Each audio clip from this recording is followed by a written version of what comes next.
te fa ma cay bokk xam naa ko je n'hésite pas xam nga yonent bi sallallahu alayhi wa sallam dafa dénkoon am sàq Abu Hurayrata mu di ko wattuloo muy def bu jant soo rek mu nelaw benn bis Iblis feeñu ko ne ko man de mu ne ko Iblis feeñu ko ne ko boo bañatee nelaw booy tëddati na nga jàng boo ñëwatee na nga tëdd na nga jàng ayatul kursi yu Abu Hurayrata dem nettali ko yonent bi sallallahu alayhi wa sallam ne ko Iblis dama ko gis ci gént mu ne ma boo bañatee nelaw del jàng ayatul kursi yi yonent bi ni ko wax na dëgg man booba laa xam ne Iblis sax mën naa wax dëgg gis nga ki ma gën a contre ci réew mi su nekk ci dëgg ma ànd ci ak moom. d'accord leer na président alors mu ñëw ci Babacar ñu ngi wax waxu loi génnoon nañ peut-être xam naa dinañ ci ñëwaat ci 23 juin mais dafa am également beneen fait mu di un discours violent bu ñuy gis autant ci côté opposition autant ci côté pouvoir alors suñ doon analyser ce discours boo xamante ne peut-être am na ñuy jàpp ne que tàmmoon nañ ko gis ñiy jàpp ne que c'est un fait nouveau comment l'analyser. waaw jërëjëf Néné ma dellusiwaat nuyu ñi ma bokkal plateau bi nuyu particulièrement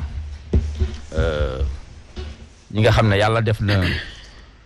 xamoon naa leen avant may ñëw ci plateau bi sama mag Moustapha Diakhaté mu nekk koo xam ne am na lu bari loo xam ne ànd nañ ko def ko ci wàllu li jëm ci jëmale réew mi kanam ma naw ko ci ay principe am ak ay valeur am teg ci Cheikh Oumar man xàmmewu ma ko woon sax dinaa koy seetaan rek parfois muy def chronique mais comme université moom yàlla dafa def ma am fa nattu xaw fa durer trop génération étudiants yu bëri dañuy défiler mais ça me fait toujours plaisir bu ma ci gisee koo xam ne man xàmmewu ma ko sax mu am reconnaissance ne ma daan naa ñëw ci yow même bu fekkee ni li ñu doon def suñu liggéey la. mais taxawu woon nga ma ci jamono boobu je tenais à le dire publiquement et que buñ la gisee ce profil ça veut dire que xam-xam moo leen fa teg et puis loolu jamono bu yàgg la mënoon naa ko bañ a wax mais c'est pour dire que gestes yi nga doon def mu gis ko mu jëm ci man jëm ci ñeneen loolu la ñuy xaar aussi. je tenais à le dire publiquement jërëjëf parce que mënoon na am aussi doo ko wax mais c'est encourageant dinañu gën a ñaax. ñu gën a continuer ci yoon boobu ma jeexal ci. Sanoussi moom it foofu la ñu xamante mu nekk ko am pas-pas ci réew mi moment boobu mi ngi animé benn journal bu tuddoon Lux mais Alex maa ngi moom ñu ciy liggéey bu ñëwaan biir université man bokk naa ci ñi ngi ko doon jàppale parce que boobu da doon def promotion valeurs yi promotion Cheikh Anta Diop pour étudiants yi xam siigul université Lux mais Alex donc moom ku yàgg a liggéey la ci pour Sénégal jëm kanam alors bu loolu weesoo ci côté violence bi lu ñu seetlu la et lu inquiétant la parce que violence dafa nekk loo xam ne bu ñu jóg di dem te defuñu dara day gën a yokk te bu yokkee am na niveau boo xam ne bu fa tollee pratiquement day exploser éclater gis nga université Sénégal yi nga xam ne moom laa gën a xam di fa liggéey rawatina Cheikh Anta Diop violence yu fay mujjee am damay wax ni askan wi yëpp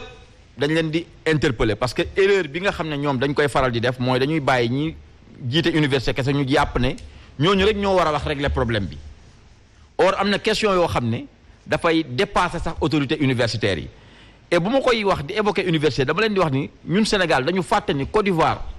violence am mi ngi déparé bi ñu bàyyee ñenn bëgguma tudd ay tur ñaar ñu xam ci ndaw yi gënoon siiw à l'époque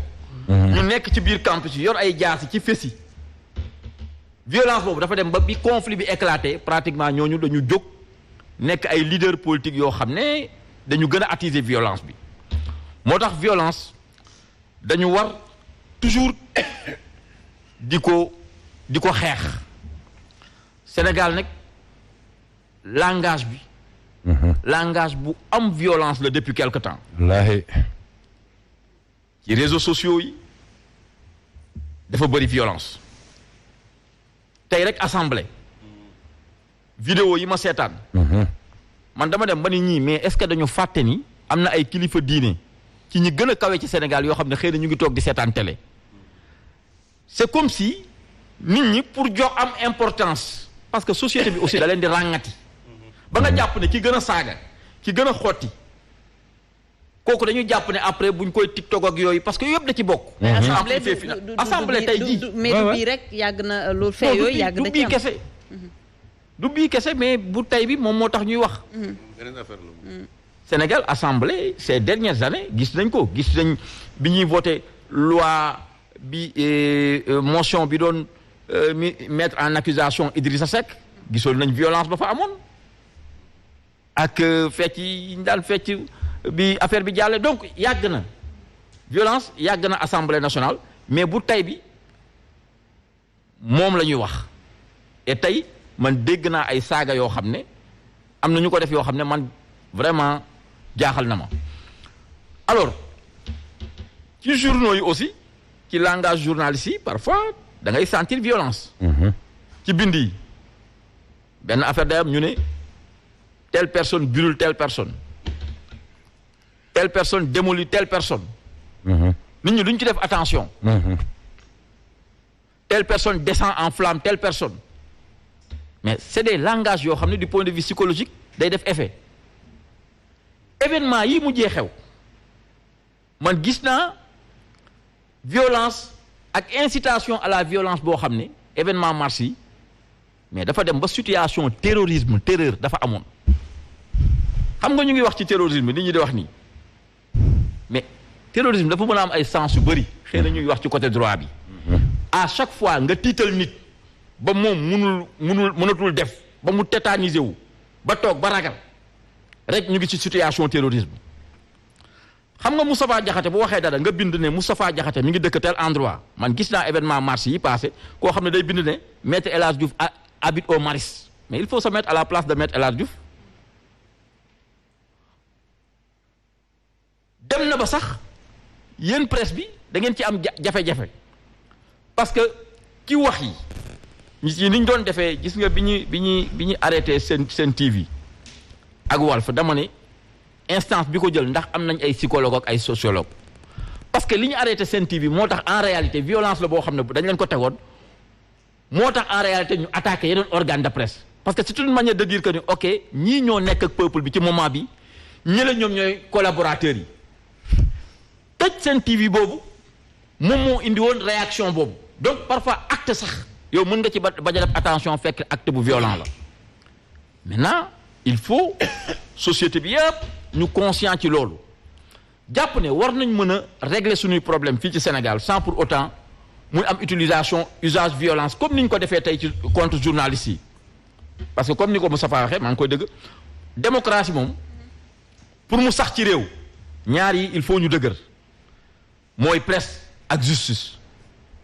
donte d'accord ak ñoom d'accord ak presse bi ligne éditoriale am da nga war a def le maximum possible ba mu exercer librement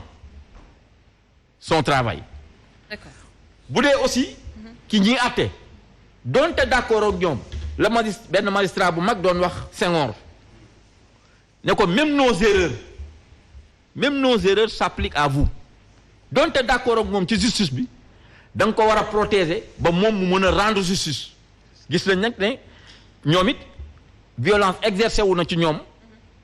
en termes de menace ba nga gis ab juge boo xam ne dafa waroon juger mu bàyyi jugement bi tegu ko fenn indi argument yoo xam ne tegu ko fenn sama jabar dafa bokk kii pour dire que vraiment violence dafa bëri ci société bi université ba may liggéeyee aussi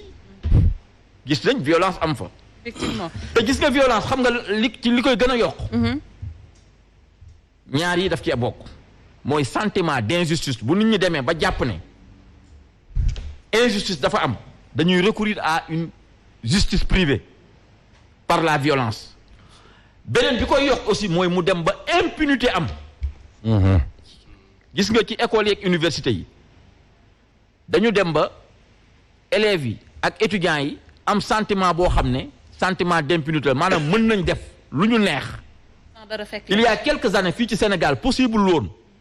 élève mbéj professeur am ca Kébémer ñu toog ba heure bi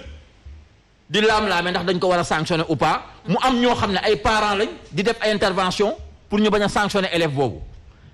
il y a quelques années ci université yi possible woon ab étudiant ñëw. Et le ministre qui ne s'est jamais prononcé sur la question. Ministériel. le ministre qui n'a jamais condamné l'acte de violence sur les enseignants. mais daf ko war a condamner. mais il l'a jamais fait. bu ko deful. il n'en a même pas parlé. il l'a jamais fait. non seulement daf ko. loolu nag mooy violence institutionnelle boobu te loolu Khalifa dans ton discours da nga ko fàtte. non violence institutionnelle moom baaxul. franchement parce que violence aussi. booy wax bu may wax sentiment d'injustice wala sentiment d'impunité. ci loolu nga ko dugal ñu ngi jóge ci ñi gën a kawe ci ñi jiite. ñoom ñooy reflet bi. terewul aussi wax naa ko yàggul dara ci benn émission ci violence université yi ak lycée yi corps enseignant yi administration pédagogique lycée yi ak administration université yi soxlawuñu état pour régler ko xam nga lu tax amul benn lycée wala université booy dem te amul règlement intérieur boo xam ne am na commission discipline bu jox doole professeurs yi yoo xam ne mën nañ jël sanction jusqu'à l'exclusion te état bi du ci mën dara yoonam du ci nekk. c'est pourquoi ci côté boobu. ils n'ont pas besoin de faire appel à l'état moom philosophe la na fàttali ko le Platon doon wax ci 4e siècle avant Jésus-Christ citation bu mag boobu. Lorsque les pères s'habituent à laisser faire les fils. Ouais. Lorsque les enfants ne tiennent plus compte de leurs paroles. Lorsque les maîtres tremblent devant les élèves et préfèrent les flatter. Lorsque les jeunes finalement maîtrisent les lois parce qu'ils ne reconnaissent plus au-dessus de l'autorité de rien et de personne. Et alors là, en toute beauté, en toute jeunesse, le début de la tyrannie. Alors déjà sentiment boobu la am ni foofu lañ toll. maa ngi ñëwaat ci yéen parce que c'est passionnant il faut que ma ñëwaat ci yéen mais dama bëgg laaj Omar Faye ndax tey mu ngi woon ci dans la rue ou non mais nee na foofu dagguma la mais balaa Khalifa dem aussi 1 minute rek Khalifa parce que xam nga aussi violence kuddu yow tu sais que man je connais parfaitement le kuddu xam nga aussi on a souvent accusé les autorités du kuddu et souvent les directeurs du kuddu d'avoir organisé la violence. Prenez l'exemple bu fekkee yaa ngi koy fàttaliku ci mouvement ba ñu doon wootee BIER brigade rapide d'intervention efficace. Il y avait aussi la main du kuddu en ce moment-là. Les autorités aussi ont toujours été là pour enflammer l'université loolu aussi après Moustapha Diakhaté war na cee xam dara. mais université sénégalaise ni ñu leen tëggee la ñu war a xoolaat. waaw loolu d'accord xam nga li ko indi. université dafa am question boo xam ne tant que réglé woo ko violence dafay am. parce que question boobu day inciter à une justice privée mooy ni ñuy appliquer franchise universitaire yi. dama koy wax souvent. université ngay gis bëccëgu ndara kàmb. nga gis ay nit organisé wu. yor seen jaas yi. ñi ci biti xam ko. policiers yi ci biti xam ko sénégalais yi xam ko. te kenn du intervenir xam nga loolu quartier point E bi gën a jege université wala fan résidence xel xalaatu ko fa.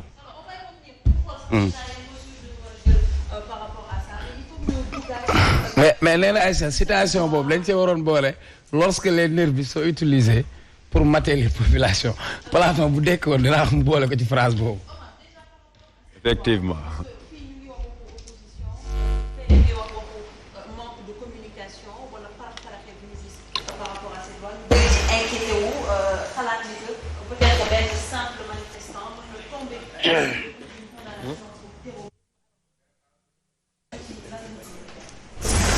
La responsabilité, elle est partagée.